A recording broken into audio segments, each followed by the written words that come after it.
The metallic tang of blood has its own vocabulary, one that bypasses rational thought and speaks directly to the primitive corners of your soul. I became fluent in this dialect at 17, standing in a makeshift washroom behind our crumbling adobe house, watching crimson rivulets snake between my trembling fingers as I gripped a blood-slicked machete handle. Monster or survivor? The question carved itself into my consciousness as I stared down at two bodies sprawled in expanding pools of their own mortality. My father, Miguel, lay crumpled against the wooden wall, his massive frame finally still after a lifetime of violence. My brother Diego floated face down in the galvanized tub, the water around him transformed into something that looked like diluted wine. The silence was absolute. No more shouting, no more threats, no more fear. Just the steady drip of blood from multiple surfaces and the sound of my own ragged breathing in the humid air. What have I become? At 17, I believed this was the end of my story. I was wrong. It was the beginning. My name is Elena Vasquez Rodriguez, and I carry the weight of deliberate violence alongside the lighter burden of lives saved through that same capacity for decisive action. The blood on my hands that August afternoon in 1964 never truly washed away. It transformed instead into the foundation of everything I would become: healer, protector, and guardian of truths too terrible for most people to acknowledge. This is the story I've guarded for over 6 decades, a narrative so raw that even now at 81 my heart hammers against my ribs when I allow myself to fully remember. But silence serves no one, and the women still trapped in situations I escaped need to hear what survival can look like when gentleness fails and violence becomes the only language their tormentors understand. Our house squatted like a diseased growth on the landscape 15 miles outside Las Cruces, New Mexico, 3 rooms of cracked adobe walls that contained more concentrated misery than any structure should legally hold.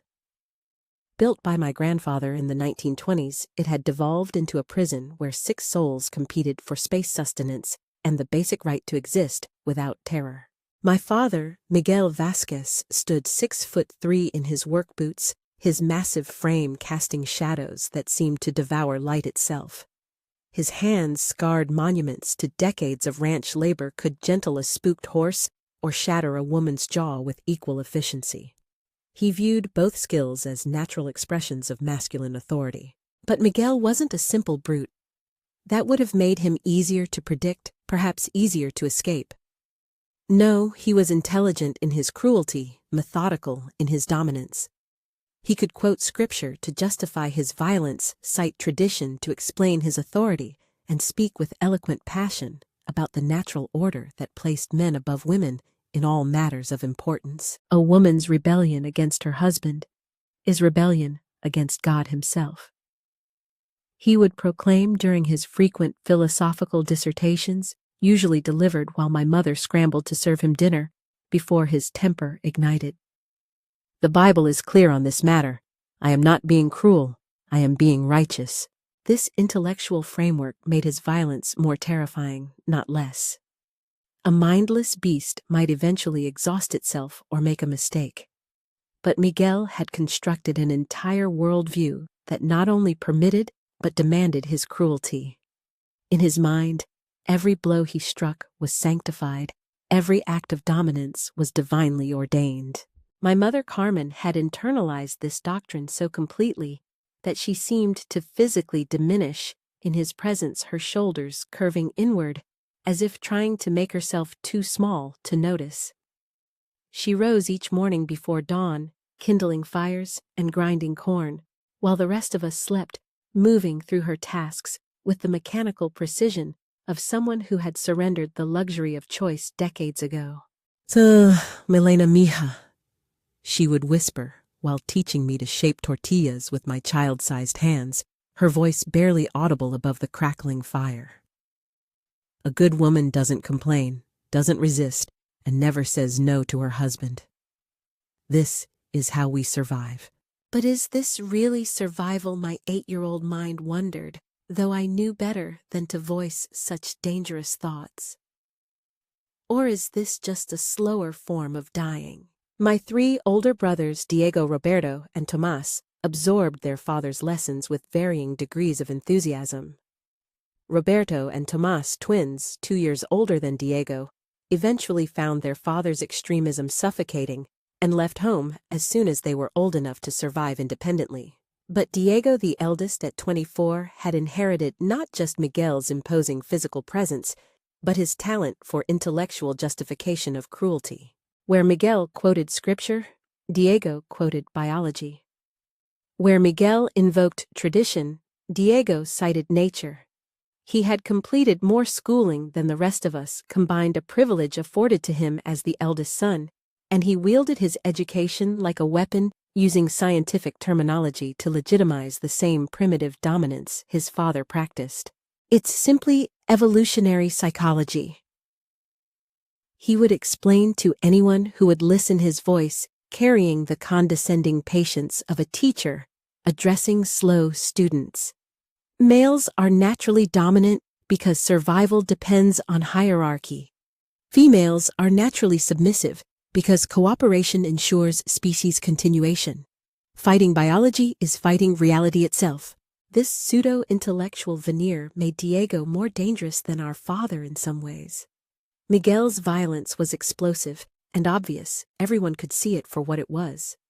But Diego's cruelty wore the mask of enlightenment, making it harder to identify and impossible to challenge without seeming ignorant or hysterical. My formal education terminated abruptly when I turned 12 despite my obvious aptitude for learning, and my teacher, Miss Martinez's, increasingly desperate protests about my exceptional intellectual potential. Miguel's response to her final home visit was swift and philosophically consistent. What does a girl need with mathematics beyond counting children and calculating ingredients? He demanded, his voice carrying the absolute authority of someone who had never questioned his own assumptions. Literature beyond the Bible and household manuals, science beyond understanding her own biological functions. Education fills girls' heads with dangerous ideas about their capabilities and place in the natural order. Miss Martinez, a small, fierce woman who had fought her own battles against masculine authority, tried one last appeal to his pragmatic nature. Mr. Vasquez, Elena could earn a teaching certificate, bring income to your family. Educated daughters can be valuable assets. Miguel's laugh was sharp and dismissive. Teachers are unmarried women who couldn't attract husbands or mothers who failed at their primary duties. My daughter will marry young bear children and fulfill her biological purpose. Everything else is vanity and rebellion against God's design. But what if God's design includes my mind? I thought desperately as Miss Martinez's car disappeared down our dusty road, carrying with it the last bridge to any world beyond our suffocating walls. What if intelligence is also part of nature's plan? The questions were dangerous, so I buried them deep. But they didn't disappear. They festered, growing stronger in the darkness of suppression. The change began the summer I turned 15, when my child's body began developing curves that no amount of loose clothing could completely disguise. Suddenly, my reflection in our cracked mirror revealed a stranger. Someone whose appearance triggered responses I didn't understand, but instinctively feared. Diego had begun watching me with a predatory focus that made every nerve in my body scream warnings. It started subtly lingering looks when he thought others weren't observing, accidental touches when passing in our narrow hallway, comments delivered in a tone that made innocent words sound obscene. "You're developing beautifully, little sister," he would murmur when we found ourselves alone, his voice carrying undertones that made my skin crawl. Nature is preparing you for your ultimate purpose. It's fascinating from a biological perspective. Even his interest in my body was intellectualized, wrapped in scientific language that somehow made it more revolting than simple lust would have been. He spoke about my reproductive maturation and hormonal development as if I were a laboratory specimen rather than his sister. The first actual assault occurred on a sweltering July evening while our parents sat on the front porch discussing crop failures. I was washing dishes in our makeshift kitchen when Diego appeared behind me, his massive frame blocking the only exit. "I've been observing your physical development," he said, his hands already moving to places they had no right to touch. "It's time for more direct research into female response patterns." "Fight back!" my mind screamed, but my body had frozen in terror, paralyzed by the sudden understanding that I was completely powerless against his superior strength and his absolute conviction that he had the right to use me for his research. The violation lasted only minutes, but it split my existence into a clear before and after the Elena who had believed in the possibility of safety, and the Elena who now understood that safety was an illusion only the naive could maintain. "Don't consider informing anyone about this educational experience," he whispered against my ear, his breath hot and reeking of cheap beer. "Nobody would believe accusations against me, and if they did, the consequences for you would be far worse than anything I might do." He's right, I realized with crushing clarity. Who would believe me? And even if they did, what would change? In this world, men's desires always trump women's rights. When I finally worked up the courage to tell my mother, her response confirmed my darkest fears about the futility of seeking help. "You must be misunderstanding his intentions, mija," she said, without looking up from the shirt she was mending by lamplight. "Diego is your brother, educated and intelligent. Brothers don't. You're imagining things that aren't there because you don't understand the complexity of family relationships." She knows I understood with terrible certainty. She knows exactly what he's doing, but acknowledging the truth would require her to challenge male authority, which is impossible within her worldview. So she chooses blindness instead. That night, I began sleeping with a kitchen knife hidden beneath my thin mattress, though I had no idea whether I possessed the courage to use it when the moment came. The drought of 1963 transformed our already precarious existence into a daily battle against starvation. Our corn crop withered. Despite our desperate irrigation attempts, the single cow we owned stopped producing milk, and the vegetable garden that provided most of our sustenance shriveled into dust. Miguel's response to these mounting pressures was to increase the frequency and philosophical justification of his violent outbursts. My mother, already bearing the visible evidence of his righteous correction, in the form of fading bruises and carefully concealed cuts, now received beatings for infractions as minor as oversalting his coffee or folding his shirts incorrectly. Hardship reveals character," he would announce after particularly brutal sessions, as if delivering theological lectures to an attentive congregation. "God is testing our family's adherence to natural law. When women become undisciplined during difficult times, men must increase their corrective measures to maintain divine order." Diego enthusiastically supported these escalating punishments, often providing scientific commentary on their effectiveness. "Behavioral modification through negative reinforcement, he would observe while watching our mother tend to her injuries. "Pavlovian conditioning applied to domestic management. Fascinating to observe the principles in practice."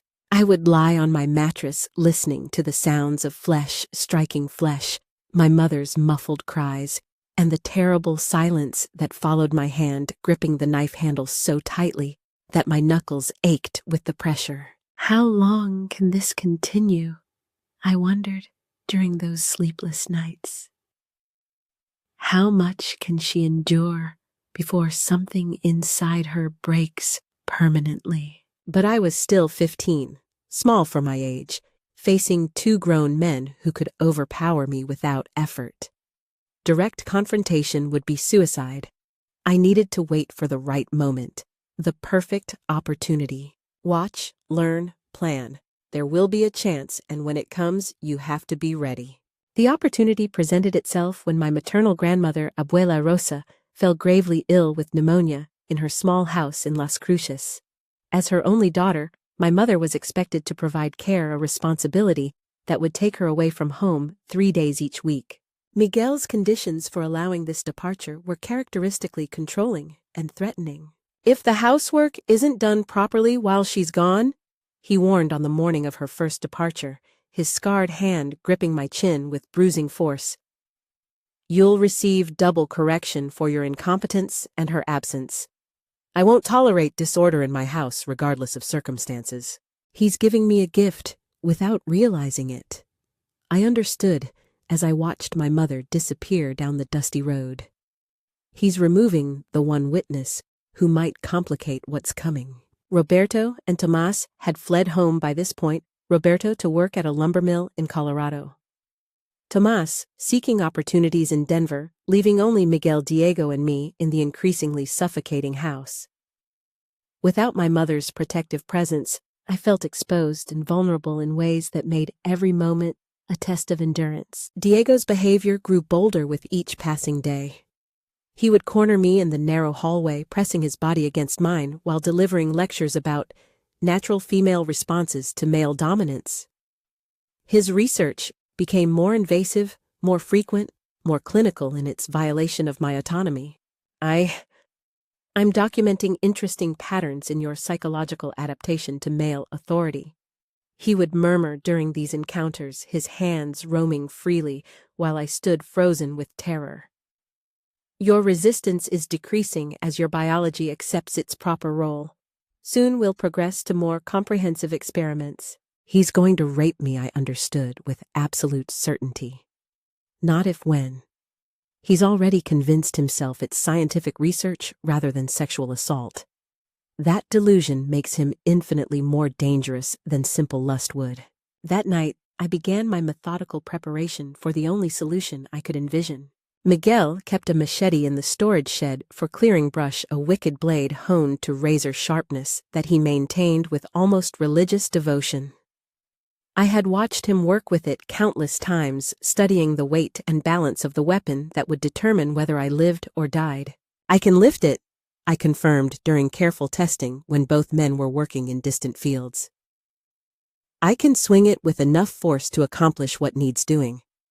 But I'll only get one chance if I fail. If I hesitate, they'll kill me slowly for the attempt." The plan crystallized around their weekly bathing ritual. Every Sunday afternoon, Miguel and Diego shared the washroom to conserve water, taking turns in the galvanized tub, while the other scrubbed with harsh lye soap. It was their most vulnerable moment, naked, relaxed, completely unprepared for violence from someone they viewed as harmless. That's when it happens, I decided, my heart hammering as I visualized each step of what would need to occur. Sunday afternoon, when they're both in the washroom. I'll hide the machete under the largest water bucket, get them settled and comfortable, then strike before they can react. The psychological preparation proved more challenging than the physical planning. I spent hours staring at my reflection in our cracked mirror, trying to prepare my mind for the reality of deliberate killing. "Can I actually do this?" I asked my reflection during these dark sessions. "Can I look into their eyes while I take their lives? Can I live with myself afterward?" But then I would remember Diego's hands on my body, his whispered threats about comprehensive experiments, Miguel's philosophical justifications for violence against women. The memory of helplessness, of being treated as less than human, would flood through me with renewed intensity. Yes, I realized with bone-deep conviction. I can kill them both, and I will sleep peacefully afterward because their deaths will purchase safety not just for me, but for every woman they might hurt in the future. August 15th, 1964, dawned clear and mercilessly hot, with the kind of crystalline blue sky that seemed to mock the darkness of human intentions. I woke before sunrise, my stomach churning with nervous energy that made eating impossible, my hands trembling slightly as I began the familiar routine of preparing what would be their final meal. "Today, they die," I reminded myself while stirring the pot of beans. "Today, this nightmare ends permanently one way or another." Miguel and Diego noticed nothing unusual in my behavior. I had long ago mastered the art of presenting compliant docility, while my mind raced with forbidden thoughts. They ate their breakfast with the casual entitlement of men who had never questioned their absolute authority over my existence. Ensure you heat the bathwater properly today, Miguel instructed after finishing his coffee. I've been working hard all week and require a thorough cleansing. Of course, Papa, I replied, my voice steady despite the adrenaline coursing through my veins. I'll make certain everything is perfect for you. Your last bath, I thought while nodding obediently. Make it memorable. The morning crawled past with excruciating slowness as I performed my usual chores, sweeping, cooking, tending the struggling garden, while internally rehearsing every detail of the plan that would unfold in a few short hours. Every movement, every word, every breath felt weighted with the knowledge of what was coming. As the sun reached its zenith, I began filling the buckets for their bath, making multiple trips to the creek while they dozed in the shade. With each journey, I moved the machete closer to its hiding spot beneath the largest bucket, my heart rate accelerating until I could hear my pulse thundering in my ears. Almost time, I observed as Miguel stirred and stretched. In 1 hour, everything changes forever. The washroom felt smaller than usual as I arranged the buckets and so hyper-aware of the machete's weight hidden beneath the largest container. Steam rose from the hot water, creating an almost ethereal atmosphere that seemed inappropriately peaceful for what was about to occur. Water temperature is excellent today, Miguel announced as he and Diego entered the cramped space, already stripping off their sweat-stained work clothes. You're finally learning proper household management. Your education ends today, I thought while positioning myself near the hidden weapon. They settled into their routine with lazy contentment, Miguel lowering himself into the tub with a grunt of satisfaction, while Diego prepared his soap completely at ease and utterly unprepared for violence from someone they considered powerless. Now, the machete emerged from its hiding place with fluid precision, its familiar weight settling into my grip like an extension of my own arm. For a split second, time seemed suspended as I raised the blade above Diego's exposed neck, my entire world narrowing to this moment of absolute decision. For every violation, every threat, every moment of terror you inflicted on me. The blade connected with a wet, decisive sound that would echo in my memory for decades, opening Diego's throat in a diagonal slash that sent blood erupting across the washroom walls. His eyes widened in shock and intellectual fascination. Even dying, he seemed curious about the mechanics of his own destruction. Interesting, he whispered, his hands moving instinctively toward the wound. I didn't anticipate this variable in your behavioral matrix. Then he toppled forward into the tub, turning the water crimson within seconds. Miguel's response was exactly what I had anticipated, a roar of rage and confusion as he struggled to rise from the confining tub, water cascading from his massive frame. But the space that had made him feel secure now worked against him, limiting his mobility while I retained complete freedom of movement. You ungodly little bitch, he bellowed, trying to climb from the tub. I'll beat you to death for this blasphemy. The second strike caught him across the chest as he attempted to stand, opening a massive wound that exposed bone and muscle beneath. He crashed backward against the washroom wall, his blood mixing with Diego's to create abstract patterns across the rough wooden planks. He wasn't dead yet.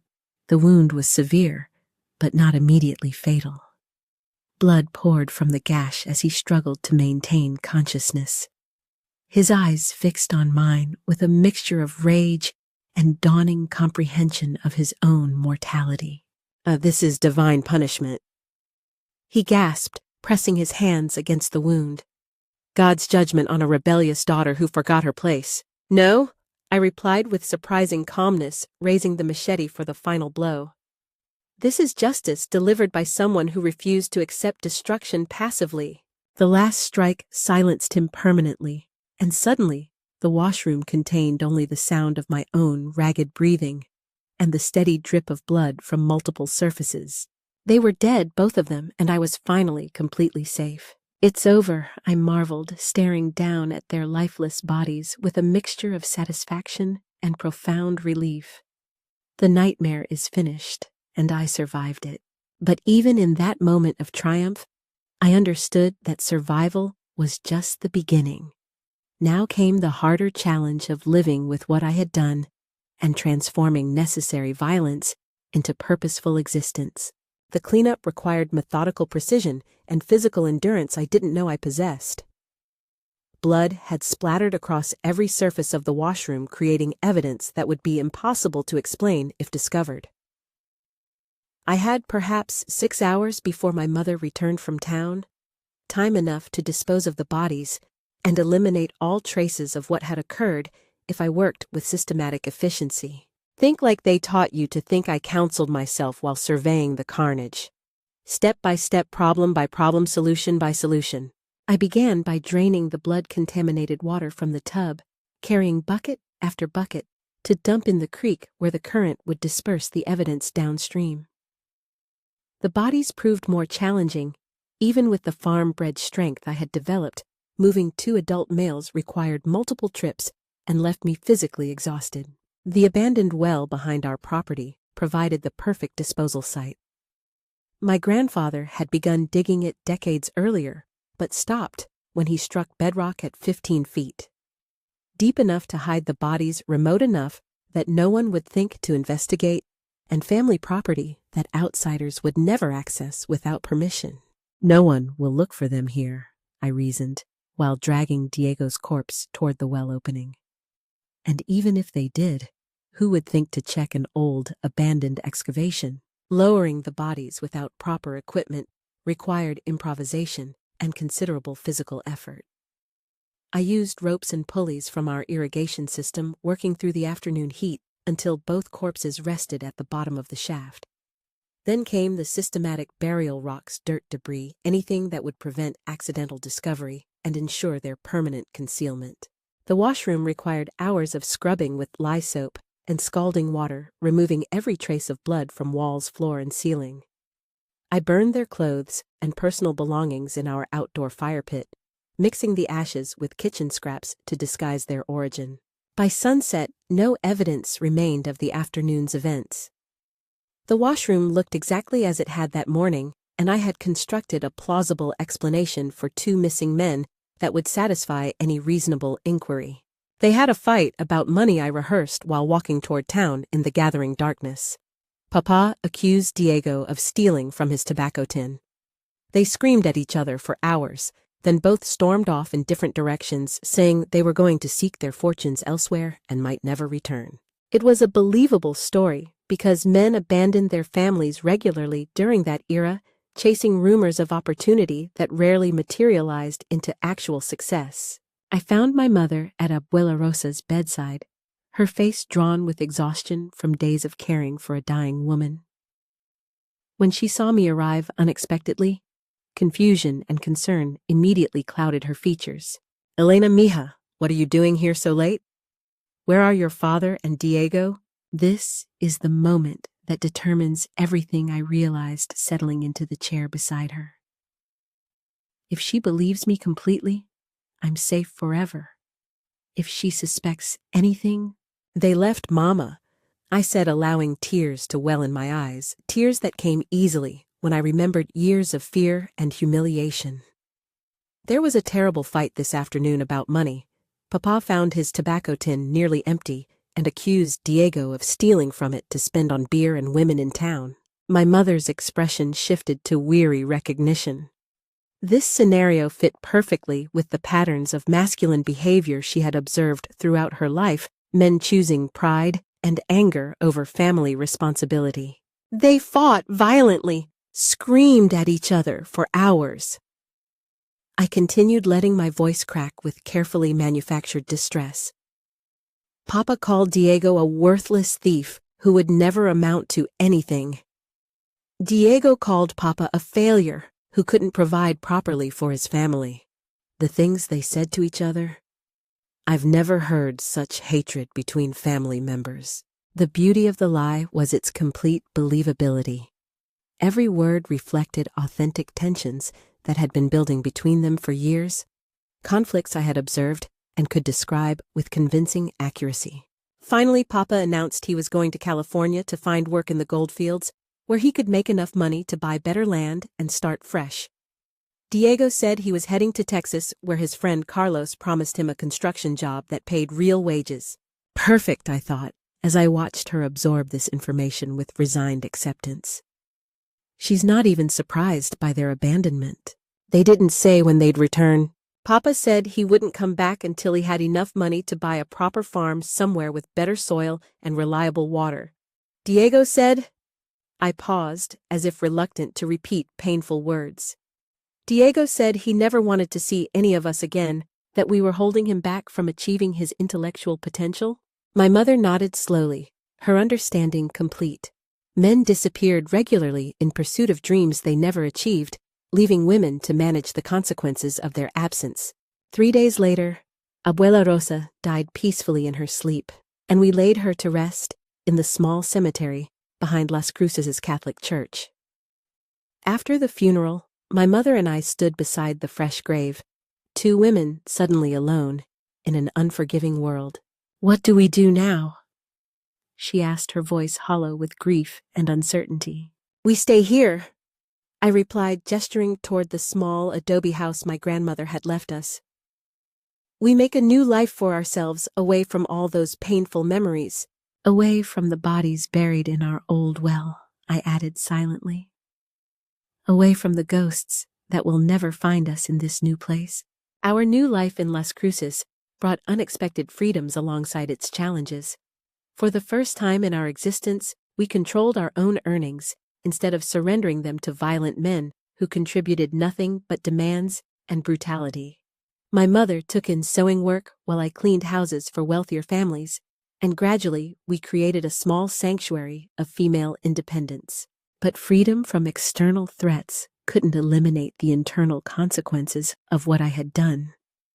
The secret I carried felt like a living thing growing inside me, feeding on my energy and poisoning my peace with its constant presence. The nightmares began almost immediately, not simple recreations of that Sunday afternoon, but twisted, surreal variations that revealed my deepest fears about discovery and judgment. Sometimes I dreamed that I had failed, that Diego and Miguel had overpowered me and were taking their revenge with methodical cruelty. Other times, my mother discovered the truth and recoiled from me in horror, crossing herself and calling me a monster before fleeing into the darkness. But the worst dreams were the ones where Marcus, a man I hadn't even met yet, appeared as a figure of perfect goodness who loved me completely until the moment he learned what I had done. In these nightmares, I would watch his face transform from adoration to disgust as he realized he had given his heart to a killer. This is the price I acknowledged during the sleepless hours when memories felt more real than my present surroundings. This is what survival costs when survival requires becoming something society cannot accept. My mother attributed my nervous behavior to grief and displacement, offering comfort for emotions I couldn't explain, without revealing the truth that would destroy everything we had built. You miss them, don't you, Misha? She would murmur while holding me during particularly bad nights. Despite everything they did, they were still your family. It's natural to feel confused about their departure. If only you knew how much I don't miss them, I thought while accepting her well-meaning consolation. If only you understood that their absence is the first genuine peace I've known in my entire life. It was during this period of psychological turmoil that my body began manifesting symptoms that seemed to mirror my internal distress. A persistent cough developed, accompanied by night sweats that left our shared mattress soaked with perspiration. Weight dropped from my already thin frame until my ribs became visible beneath my skin. The secret is eating me alive from the inside, I realized as the symptoms intensified beyond anything that could be attributed to stress or poor nutrition. Just like tuberculosis eats the lungs, this hidden truth is consuming me bit by bit. The town doctor's diagnosis confirmed my darkest suspicions about the connection between physical and psychological illness. Tuberculosis almost certainly contracted during the weeks I had spent caring for Abuela Rosa in her final days. The disease often manifests during periods of extreme stress, Dr. Hernandez explained after completing his examination. Grief, displacement, financial hardship, these factors can weaken the immune system and allow dormant infections to flourish. Or perhaps keeping terrible secrets creates the perfect conditions for disease to take root, I thought, while listening to his clinical explanation. Maybe my body is trying to purge itself of poison by any means necessary. The Colorado State Sanatorium for Tuberculosis loomed against the Denver skyline like a fortress designed to contain society's unwanted, the diseased, the poor, the inconvenient reminders that not everyone could maintain the illusion of health and prosperity. I was admitted in October 1964, carrying with me a small suitcase of belongings and the enormous secret that had already begun reshaping my understanding of human nature. My mother found employment as a domestic servant for the Wellington family wealthy Denver residents who provided her with a basement room and wages sufficient to cover my medical expenses. She visited every Sunday without fail, arriving with small gifts and forced optimism that gradually wore thin as months passed, without significant improvement in my condition. "Any word from your father and Diego?" she would ask during each visit, her eyes searching my face for signs of information I couldn't provide truthfully. Nothing yet, Mama." I would reply the lie, flowing as smoothly as ever. "But you know how men are when they're chasing dreams. They probably want to establish themselves financially before sending word home." How long can I maintain this fiction, I wondered during the solitary hours between her visits. What happens when enough time passes that even she begins to suspect they're never coming back? The sanatorium ward I shared with 11 other women became a strange kind of purgatory, a place suspended between life and death, where patients existed in limbo while their bodies fought battles that medical science could influence but not guarantee to win. Some recovered and returned to the world. Others simply faded away during the night, their beds empty by morning with no fanfare or ceremony to mark their passing. All of us lived with the constant awareness that each day might be our last, a reality that stripped away social pretenses and revealed the raw truth of human character. In this environment, I discovered that my secret was not as unique as I had believed. Martha, the woman in the bed beside mine, had poisoned her husband after years of beatings that left her partially deaf in one ear. She spoke about it matter-of-factly during our whispered conversations in the pre-dawn darkness. "He put rat poison in his coffee for 3 weeks. She confided, her voice carrying no guilt or regret. "Told everyone it was his heart giving out from too much drinking. Nobody questioned it, seemed natural enough for a man his age and habits. Grace, a young woman barely older than myself, had pushed her stepfather down the cellar stairs after catching him molesting her younger sister. Broke his neck clean through," she reported with grim satisfaction. "Told the police he'd been drinking and lost his footing. They believed it because everyone knew he was a drunk." We're everywhere, I realized as more women shared their stories during the long nights when sleep proved impossible. Survivors who did what was necessary then learned to carry the weight of necessary violence in silence. These conversations provided a different kind of healing than the medical treatments I received. For the first time since that August afternoon, I wasn't alone with my secret. I was part of a hidden sisterhood of women who had refused to accept destruction passively, who had chosen survival over martyrdom, regardless of the psychological cost. 8 months into my treatment, my mother began displaying the telltale symptoms of tuberculosis herself, the same persistent cough, night sweats, and gradual weight loss that had announced my own illness. The irony was devastating in saving my life by bringing me to Denver. She had contracted the disease that would ultimately claim hers. "Mama, you need medical attention immediately," I insisted during one of her increasingly difficult visits, noticing how she struggled to climb the stairs to our ward. "It's nothing serious, Mia," she replied with forced lightness. "Just a stubborn cold that refuses to clear up completely." But we both recognized the progression of symptoms that would soon require her own admission to the sanatorium. Within 6 weeks, she was installed in a different ward. Her condition, already more advanced than mine, had been at diagnosis. Hospital regulations prevented direct contact between patients in different wards, but Mrs. Carmen Gutierrez, a sympathetic nurse who had seen too much suffering to strictly follow bureaucratic rules, eventually took pity on my desperate pleas for access to my dying mother. 5 minutes only, she whispered, while escorting me through darkened corridors during the night shift. And if anyone discovers this violation, neither of us was ever here. What I found in that sterile room destroyed any remaining illusions about my mother's prognosis. The woman who had demonstrated such courage in bringing me to Denver was now a skeletal shadow of herself, her breathing labored and her eyes bright with fever that would soon consume what remained of her strength. "Mija," she whispered when she saw me struggling to raise her hand toward my face. "I need to tell you something crucial before it's too late." She's going to ask about them again, I assumed, preparing to deliver the same comfortable lies that had sustained her hope for months. Instead, she said something that stopped my heart completely. "I know what really happened to your father and Diego." The words hung in the air between us like physical objects, solid and undeniable.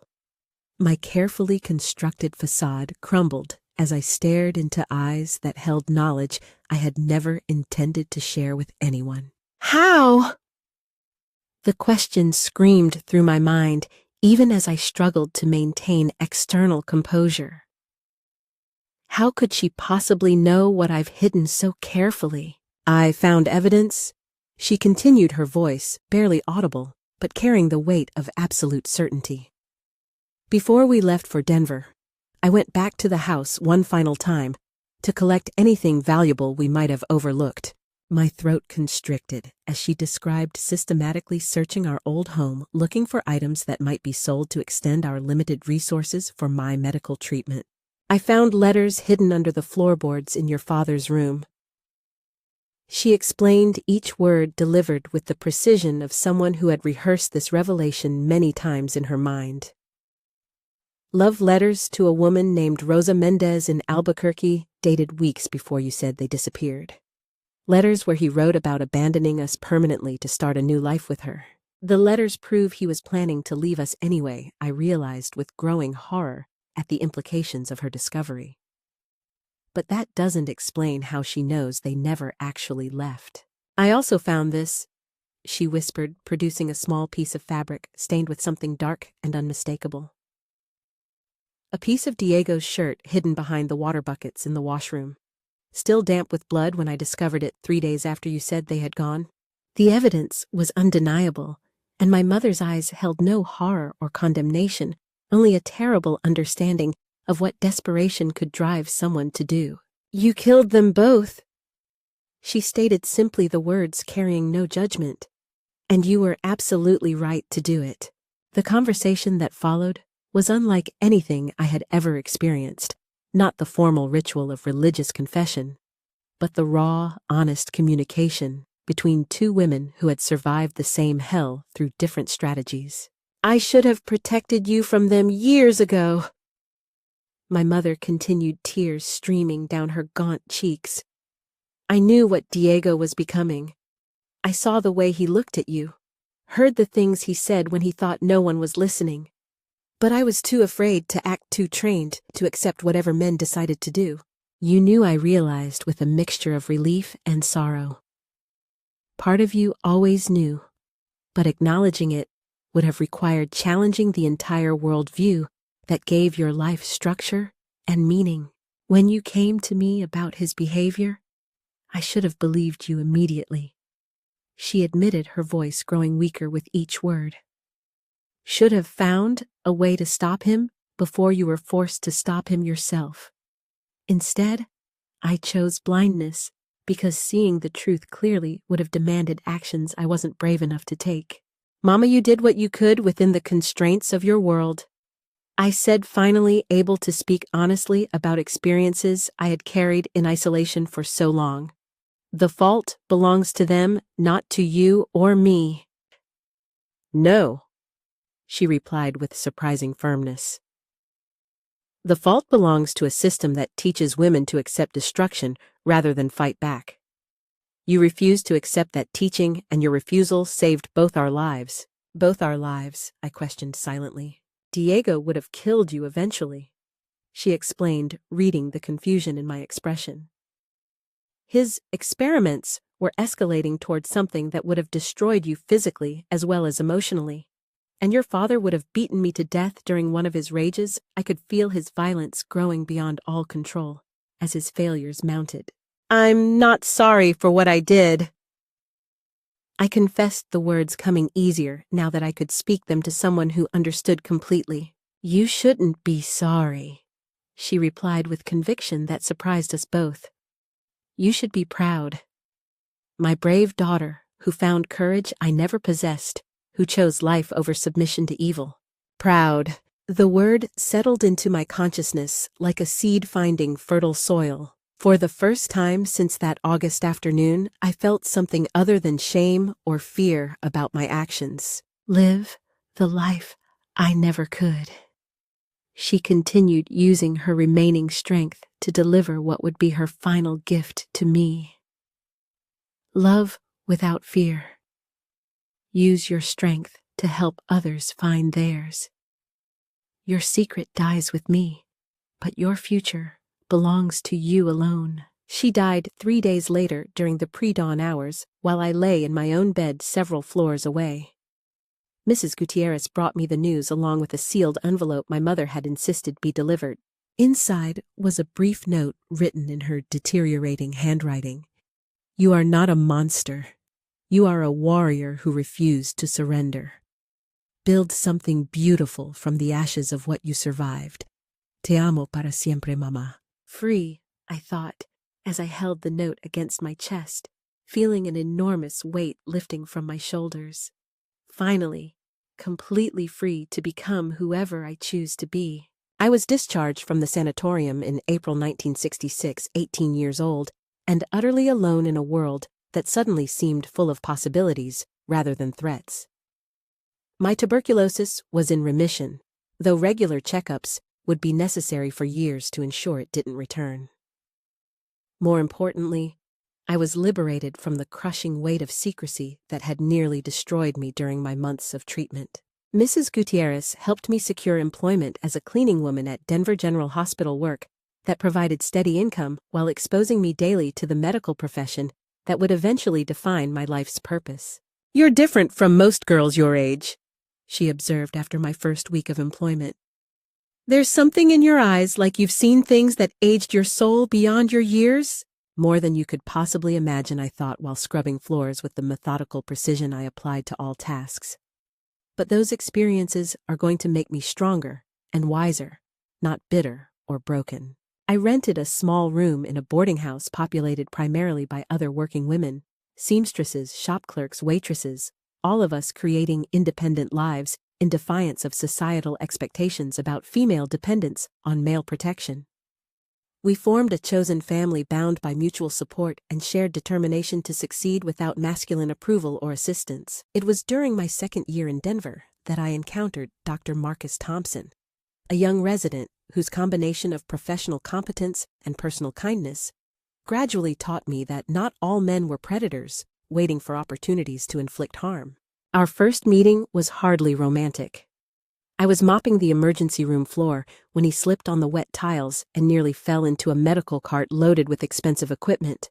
I'm terribly sorry, Doctor, I exclaimed, rushing to help him regain his balance before thousands of dollars worth of instruments crashed to the floor. No harm done at all, he replied with a smile that transformed his serious features into something approachable and warm. I should have been watching where I was walking instead of reading charts while moving. The fault is entirely mine. He apologized to me, I marveled later that evening. A doctor apologized to a cleaning woman for his own clumsiness. When has any man ever taken responsibility for anything in my presence? Unlike most physicians who barely acknowledge the existence of support staff, Marcus learned my name within days and consistently treated me with the same courtesy he showed his medical colleagues. Our friendship developed gradually through brief conversations during his breaks, discussions that revealed his background as the son of working-class parents who had sacrificed enormously to fund his medical education. You're remarkably articulate for someone who supposedly has limited formal education. He observed one evening as we sat on a bench outside the hospital after his shift ended. Careful, I warned myself. Don't reveal too much about your actual intellectual capacity or curiosity about complex subjects. I read extensively, I replied truthfully. Books have always been my escape from difficult circumstances. What kind of difficult circumstances, if you don't mind me asking? His tone was gentle, inviting confidence without demanding details. How much can I safely tell him? I wondered, studying his open, honest face for signs of judgment or prurient curiosity. How much truth can this relationship bear without collapsing under its weight? The evolution of friendship into love occurred so gradually that I barely recognized the transformation until Marcus asked me to marry him 2 years after our first meeting. His proposal came during a quiet evening walk through downtown Denver, delivered with the same respectful consideration he showed in all our interactions. Elena, I've fallen completely in love with you, he said, stopping beside a fountain in the city park where we often walked together. I know we come from different backgrounds, different educational levels, but none of that matters to me. Would you consider spending your life with me? Marriage. The concept both thrilled and terrified me in equal measure. I had learned to trust Marcus implicitly. He had never raised his voice to me, never made demands, never showed the slightest sign of the violence I had learned to expect from men. But the prospect of legal and emotional union triggered fears I thought I had conquered. The panic that followed surprised us both. My breathing became shallow and rapid, my hands began trembling, and for a moment I felt as though I might faint right there beside the fountain. Elena, what's wrong? Did I say something to frighten you? He's genuinely concerned, I realized, even through my anxiety. He's not angry at my reaction. He's worried about my well-being. I need to tell you some things, I managed to say once my breathing returned to normal. About my family, about why I came to Denver alone, about why the idea of marriage makes me panic even though I love you completely. We returned to his small apartment that night, where I shared as much truth as I dared about my background and the sources of my caution around men. My father and brother were violent men who hurt my mother and me for years. I began choosing my words with extreme care. When I was 17, they left suddenly, disappeared without explanation or forwarding address. My mother and I never heard from them again, though we waited for letters that never came. It's not the complete truth, I acknowledge silently, but it's all the truth he needs to understand my hesitation about trusting men completely. Marcus listened without interruption, his expression grave with understanding rather than judgment or pity. I'm sorry you experienced that violence, he said finally. But their abandonment sounds like it might have been the best possible outcome for you and your mother, even if it was painful at the time. It was the best outcome, I agreed. But it left me very careful about trusting men, even good men like you. I've spent so many years protecting myself that I'm not sure I remember how to be vulnerable with another person, especially when that vulnerability might require sharing secrets that would destroy everything between us, I added silently. Marcus reached for my hands with deliberate gentleness, his touch warm and reassuring rather than demanding or possessive. Elena, I will never hurt you, he said with quiet conviction. I will never raise my voice to you in anger, never touch you without permission, never make demands that prioritize my desires over your comfort. I will earn your trust every single day for as long as we're together, because I understand that trust is something that must be continuously renewed, not simply assumed as a right. He means it, I realized, with growing wonder.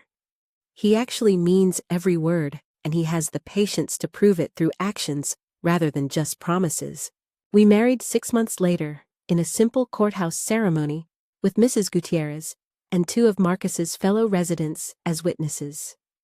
I wore a pale yellow dress purchased with money I had saved from my wages, and we celebrated afterward with dinner at a modest restaurant that felt like the height of luxury to someone with my impoverished background. Mrs. Elena Thompson, I thought, as we signed the marriage certificate. I'm creating a completely new identity, building a life that has no connection to the violence of my past. Marriage to Marcus opened doors I had never imagined could exist for someone like me. Encouraged by his unwavering faith in my intellectual abilities, I began attending night classes to earn my high school equivalency, studying after full days of physical labor that left me exhausted but intellectually hungry for more knowledge. But even as our relationship deepened and I learned to trust his gentleness, I remained acutely aware of the walls I maintained around certain subjects. There were conversations that stopped abruptly when they approached dangerous territory questions. I deflected with careful skill silences that stretched between us when he sensed there were things I wasn't sharing. "You have nightmares sometimes," he observed one morning after I had awakened screaming from another vivid dream about discovery and abandonment. "You call out names I don't recognize, speak Spanish words that sound like warnings or pleas?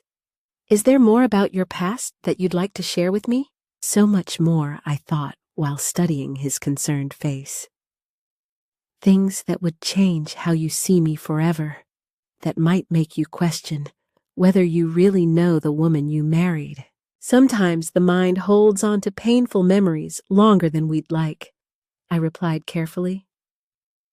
"I'm dealing with things that happened long before I met you. Things that don't affect our relationship, but still surface occasionally in dreams." Marcus accepted this explanation because he trusted me to share what I was comfortable sharing when I was ready to share it. His patience was both a gift and a burden. I wanted desperately to tell him everything, but I couldn't bear the thought of seeing love transform into fear or disgust in his eyes. What if he leaves? I would wonder during quiet moments when he was reading medical journals and I was pretending to focus on my own studies. What if the truth about what I'm capable of destroys his faith in human goodness? But there were also moments when I caught him watching me with an expression I couldn't quite interpret, not suspicion exactly, but a kind of thoughtful recognition, as if he sensed depths in me that I hadn't fully revealed. "You're stronger than most people realize, aren't you?" he asked one evening after I had efficiently handled a crisis at the hospital when a patient became violent and other staff members panicked. "There's something about the way you respond to dangerous situations. You don't freeze or run like most people would. You assess and act. Because I've been in life-threatening situations before I thought while maintaining careful eye contact. Because I've learned that survival sometimes requires immediate decisive action, regardless of consequences. I suppose I've learned to stay calm under pressure," I said aloud. "Growing up poor teaches you to handle crises without falling apart." It was another partial truth, accurate as far as it went, but concealing the full scope of experience that had shaped my responses to threat and violence. When I was accepted into Denver University's nursing program in 1971, I experienced a sense of destiny finally aligning with opportunity.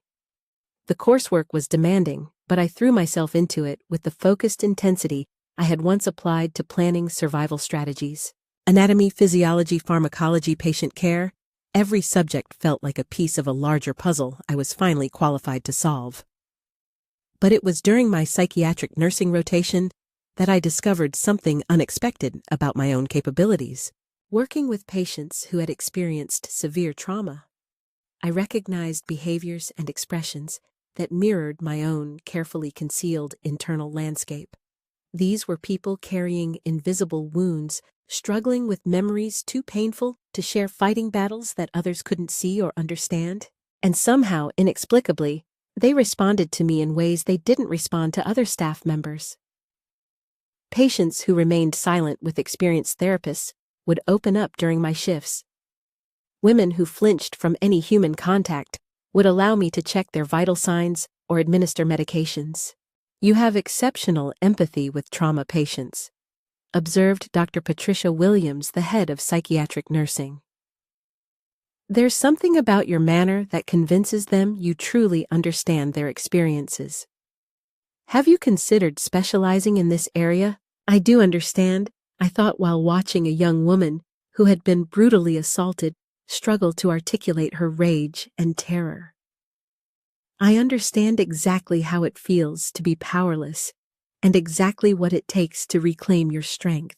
I find the work meaningful, I replied carefully. These patients deserve caregivers who see their strength rather than just their wounds. Dr. Williams nodded approvingly. That's exactly the attitude we need more of in this field. Too many professionals focus on pathology and dysfunction rather than resilience and recovery potential. If only she knew the source of my understanding, I reflected while helping the assault victim practice breathing techniques for managing panic attacks. If only any of them realized that my exceptional empathy comes from having walked through the same fire these women are trying to survive. After graduating from nursing school in 1974, I accepted a position in Denver General's psychiatric ward, specifically working with women and children who had experienced domestic violence and sexual abuse. The work was emotionally challenging. Every case triggered memories of my own experiences, but also profoundly fulfilling in ways I hadn't anticipated. I developed techniques for creating safe spaces where patients felt comfortable revealing their deepest traumas, approaches that seemed to bypass their defensive mechanisms in ways that impressed my colleagues, but that I understood came from my own hard-won knowledge of what survivors needed to hear. In 1985, my growing reputation as an expert in trauma psychology led to an invitation I couldn't refuse, serving as an expert witness in People versus Jennifer Martinez, a young woman charged with first-degree murder for killing her abusive stepfather. The case arrived on my desk through Jennifer's public defender, Maria Gonzalez, who had heard about my unconventional but effective approaches to treating severe trauma survivors. This is a 17-year-old girl who endured years of sexual and physical abuse from her stepfather. Maria explained during our initial meeting. When she finally fought back with a kitchen knife during another assault, she was arrested and charged as if she were the aggressor rather than the victim. Will you evaluate her psychological state and potentially testify on her behalf? This is it, I realized with crystalline clarity as I read Jennifer's case file. This is why I survived, why I've spent 15 years building expertise in this field. To stand up for women who did exactly what I did, but in circumstances where their actions became public knowledge. My first meeting with Jennifer took place in the county jail, where she had been held for 3 months while awaiting trial. What I found was a young woman whose eyes held the same mixture of defiance and terror I remembered from my own reflection at 17. Everyone keeps asking me if I'm sorry, she said during our initial session, her voice flat with exhaustion. They want me to cry to show remorse to prove I'm not a monster. But I'm not sorry he's dead. He was going to kill me eventually, so I killed him first. Does that make me evil? No, I thought while studying this brave, traumatized girl who had refused to accept destruction passively. It makes you a survivor who discovered her own strength when no one else would protect her. Tell me about the night it happened, I said gently. Not the facts that will be discussed in court, but how you felt, what you were thinking, what led to your decision to fight back. Over the course of several sessions, Jennifer revealed a story that was achingly familiar.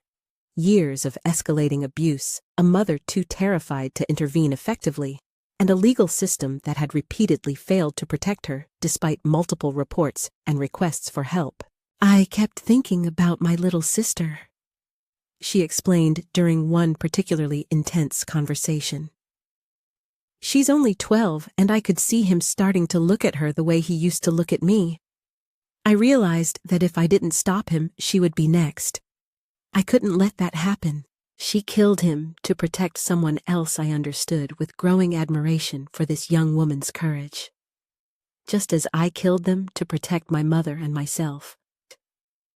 Jennifer, I want you to listen to me very carefully, I said, leaning forward to ensure she could see the sincerity in my eyes. What you did was not murder in any moral sense. It was self-defense and defense of others. You eliminated a predator who is escalating toward lethal violence. Society may struggle to understand your actions, but that doesn't make them wrong. For the first time since I had met her, Tears appeared in Jennifer's eyes. Not tears of guilt or regret, but tears of relief at finally hearing someone validate her actions rather than condemn them. My testimony in Jennifer's trial lasted 3 days and became the most important professional achievement of my career. I explained the psychological dynamics of prolonged abuse, the concept of learned helplessness, and the neurological changes that occur in victims of chronic trauma. But most crucially, I helped the jury understand how Jennifer's actions represented a desperate act of self-preservation rather than premeditated murder. Dr. Thompson. The prosecutor challenged during cross-examination, his tone aggressive and accusatory. Are you suggesting that victims of abuse have the right to take the law into their own hands, that they can simply kill their abusers and claim self-defense?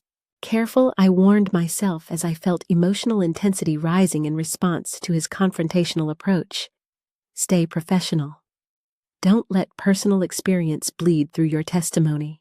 I'm suggesting that when legal systems fail to protect vulnerable individuals from ongoing violence, and when escape becomes impossible through conventional means, the fundamental human right to self-preservation may require actions that wouldn't be necessary in a just world. I replied with careful control. But surely you're not advocating vigilante justice? Surely you don't believe that people should simply murder those who hurt them? I'm suggesting that sometimes killing monsters is the only way to stop them from creating more victims, I wanted to say. And that society should thank survivors for their courage, not prosecute them for their strength. Instead, I said, I'm advocating for understanding the impossible choices that victims face when all other options have been exhausted. Jennifer Martinez didn't wake up one morning and decide to commit murder. She defended herself and her sister against a predator who had escalated to the point where lethal force was the only remaining option for survival. The jury deliberated for less than 2 hours before returning a verdict of not guilty on all charges. Jennifer was free, but more importantly, the case established crucial legal precedents about the admissibility of expert testimony regarding the psychological effects of chronic abuse. As we left the courthouse together, Jennifer hugged me tightly on the front steps. Thank you for seeing me as a survivor instead of a killer, she whispered. Thank you for helping them understand that I'm not a monster. You're not a monster, Jennifer, I replied firmly. You're a warrior who refused to surrender. Never let anyone convince you otherwise. Just as I am, I added silently. Just as all of us are who choose survival over submission to evil. That night, I went home to Marcus and told him more about my past than I had ever shared before. Not the complete truth, but closer to it than I had ever dared venture. The work I do isn't just academic for me, I confessed as we sat together in our living room. I understand these women because I've lived experiences similar to theirs. Not identical, but similar enough to recognize their strength and validate their choices.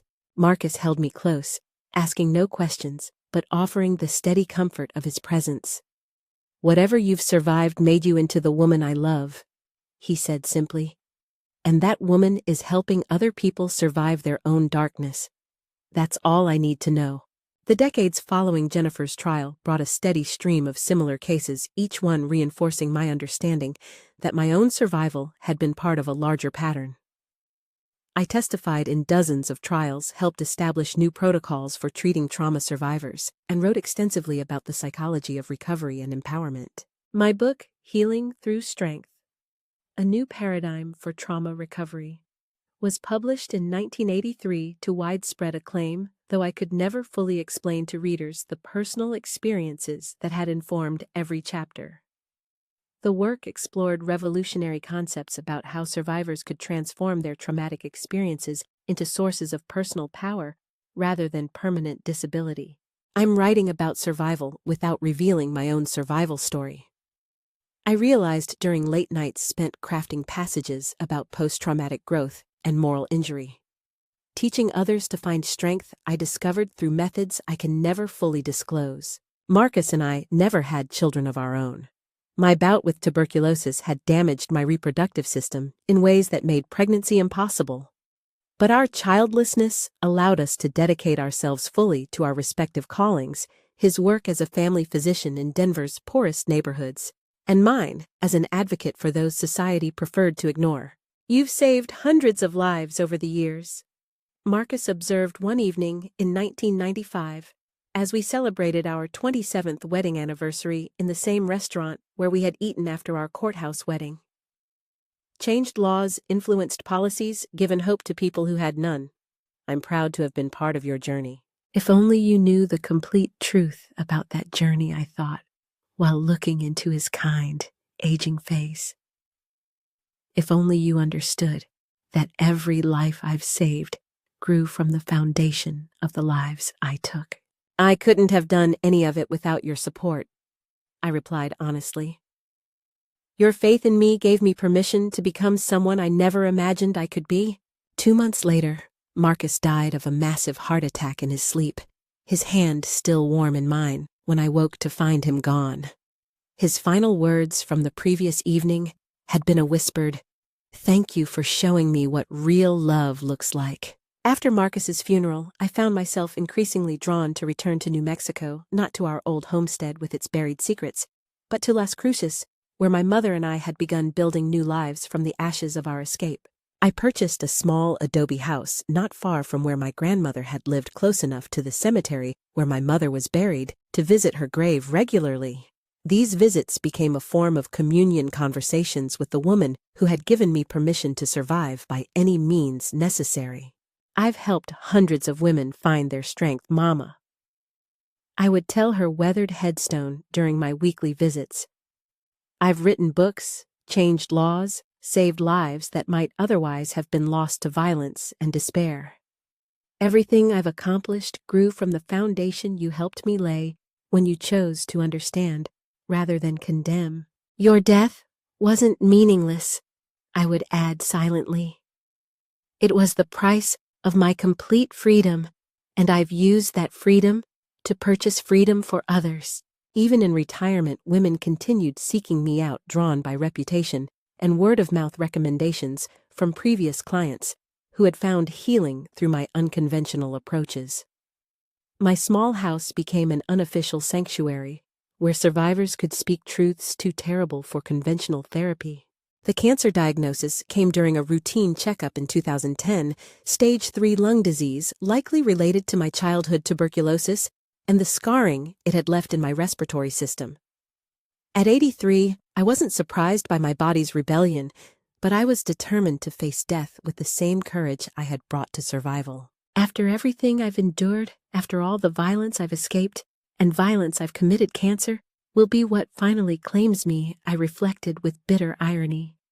But perhaps that's fitting, dying of natural causes rather than violence in my own bed, surrounded by love rather than in fear. Treatment options were limited given my age and the cancer's advanced stage, but I wasn't interested in prolonging life at the cost of dignity or independence. Instead, I chose palliative care that would allow me to remain comfortable while completing the most important project of my life, telling my complete, unvarnished story for the women who would need it after I was gone. Writing proved more emotionally challenging than I had anticipated. Revisiting those memories in complete detail, the texture of Diego's skin beneath the machete blade, the exact sound my father made as he died, the weight of their bodies as I dragged them to their permanent burial, required me to relive experiences I had spent decades learning to manage. This is necessary, I reminded myself during particularly difficult writing sessions. Other women need to understand that survival is possible even when it requires actions that society condemns. As word of my terminal diagnosis spread through professional networks, former patients and colleagues began making pilgrimages to Las Cruces to express gratitude for the impact I had made on their lives. These visits provided opportunities for conversations I had never felt safe having during my active practice. Jennifer Martinez, now in her 40s with children of her own, and a successful career as a victims' rights advocate, arrived on a warm spring afternoon in 2011. Dr. Thompson, I've always known there was something special about your testimony in my case, she said as we sat in my garden sharing tea and memories. something beyond professional expertise. You understood my situation in a way that seemed almost personal. She's earned the right to know I decided studying this strong, accomplished woman who had transformed her own trauma into purpose. She's proven she can handle difficult truths and use them constructively. Jennifer, I'm going to tell you something I've never told anyone in a professional context. I began feeling the weight of decades-long secrecy preparing to lift. I understood your actions because I've taken similar actions myself under similar circumstances. I told her everything: the abuse, the rape, the calculated planning, the methodical execution of two violent men, the decades of building expertise on that foundation of necessary violence. Jennifer listened without interruption, her expression shifting from surprise to understanding to profound respect. You killed them, she said, finally, the words carrying no judgment. You actually killed your abusers just like I killed mine. Yes, I confirmed, simply.